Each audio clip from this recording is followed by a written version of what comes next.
আগে নবীজি ওই যে মদিনার উদরে পাহাড়ের গুহা, ওই পাহাড়ের গুহার ভিতরে বেলাল সিজদায় পড়ে কান্দে।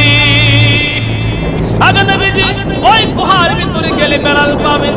আবু বকর ওমর বুঝতে বাকি না, একটা দূর মারছে, অন্ধকারের মধ্যে দৌড়ায় গেল, ওই পাহাড়ের গুহায় গেল, পাহাড়ের গুহার ভিতরে ঢুকলো, দুইটা তাকায় দেখে কান্নার আওয়াজ, কান্নার আওয়াজ পাইতেছে, আরো সামনে আগাইলো, আগাইতে আগাইতে ওই গুহার গভীরে হযরতে বেলালকে গিয়া দেখেন সিজদায় পড়ে কাঁদতেছে, মাটিগুলা পানি, চোখের পানি দিয়া ভিজে গেছে।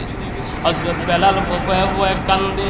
আবু বকর আস্তে করে বেলালের গর্দানের মধ্যে হাত রাখলেন, হাত রাখতেই বেলাল চমকে উঠলো।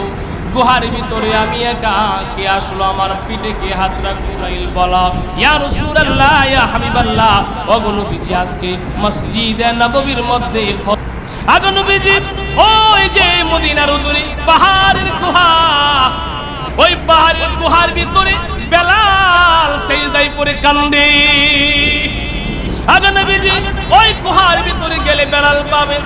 আবু বকর ওমর বুঝতে বাকি না, একটা দূর মারছে, অন্ধকারের মধ্যে দৌড়ায় গেল, ওই পাহাড়ের গুহায় গেল, পাহাড়ের গুহার ভিতরে ঢুকলো, দুইটা তাকায় দেখে কান্নার আওয়াজ, কান্নার আওয়াজ পাইতেছে, আরো সামনে আগাইলো, আগাইতে আগাইতে ওই গুহার গভীরে হযরতে বেলালকে গিয়া দেখেন সিজদায় পড়ে কাঁদতেছে, মাটিগুলা পানি, চোখের পানি দিয়া ভিজে গেছে।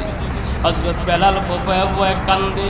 আবু বকর আস্তে করে বেলালের গর্দানের মধ্যে হাত রাখলেন, হাত রাখ